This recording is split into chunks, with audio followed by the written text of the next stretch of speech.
Hey guys, this is John and today I'm going to show you how simple it is to install the new Little One's child safety locks.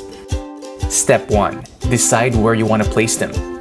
Clean the surface and let dry to remove all the dirt and grease. Step 2. Remove the latch outwards. Step 3. Adjust the length based on where you want to place the safety lock. Assemble back together and push inwards until you hear a click. Please take note that once clicked in, you will no longer be able to adjust the safety lock. Step 4. Remove the adhesive tape on the back and place the safety lock where you want to install it. Press firmly with your hand and allow 24 hours to fully set.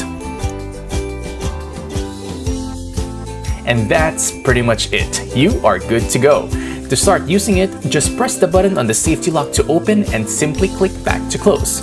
Again, this is John and thank you so much for watching.